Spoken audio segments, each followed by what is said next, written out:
Untuk mengatasi persoalan tingginya impor kedelai, pemerintah mendorong petani agar menggunakan bibit unggul yang telah direkayasa secara genetik. Menko Perekonomian Erlangga Hartarto menyatakan penggunaan bibit unggul diharapkan bisa meningkatkan produksi kedelai hingga beberapa kali lipat.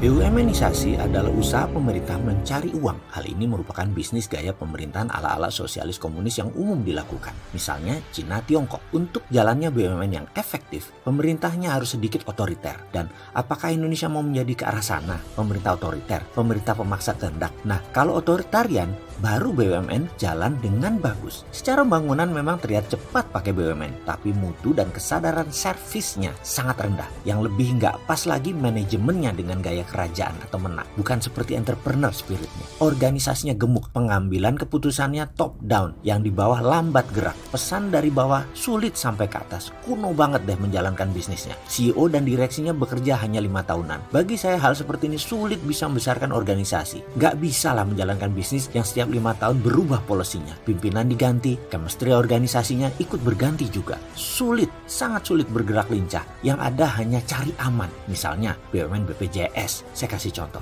Ganti pemimpin, ganti gaya. Ganti style laporan, ganti corporate action. Gak bisa begitu bisnis itu. Dan bleeding to BPJS. Juga Garuda, juga Pertamina. Lalu pertanyaannya, shareholder BUMN diwakili siapa? Kepemilikan itu menentukan sense of belonging. Kalau jawabannya rakyat Indonesia, rakyat sebelah mana? Orang BUMN sekarang menganggap rakyat Indonesia adalah pasar. Dikuras asetnya, dikeduk tenaganya. Terus misalnya dari 116 BUMN ditambah dengan anak usahanya semuanya kira-kira ada 800. Itu asetnya hanya 3.500 triliun rupiah. Dan ini senilai US dollar kira-kira 250 billion. Dibandingkan dengan satu perusahaan GE, General Electric, sudah jauh ketinggalan. Aset GE dan market capitalization-nya GE sekitar 500 billion US dollar. Dibandingkan Apple Incorporated mencapai 1.000 billion US dollar atau 1 triliun dolar. Dan mereka hanya dipimpin seorang CEO, bukan menteri dengan perangkat departemennya. Bingung saya kalau urusan begini. BUMN Indonesia dibanding akumulasi jumlah beberapa grup, misalnya Sinarmas Group, Salim Group, Jarum Group, itu hampir sama market cap-nya. Ini sisi lokal loh, bukan sisi swasta negara lain. Jauh. Untuk itu, saya mau kasih solusi. Sebenarnya untuk membesarkan ekonomi sebuah negara itu gampang. Distribusi kekayaan ke swasta, itu salah satu kuncinya. Saat ini, nasional swasta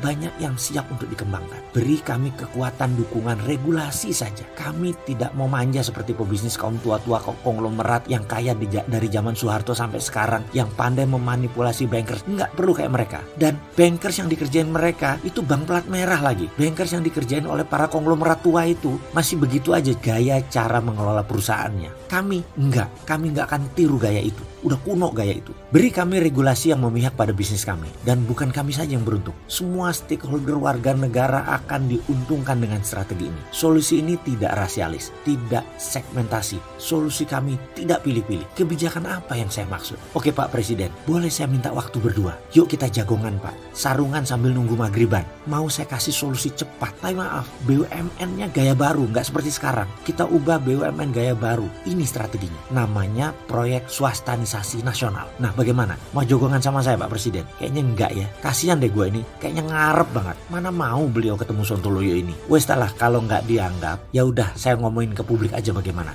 Jangan dibilang saya ini pengkritik nggak pakai solusi. Enggak loh ya.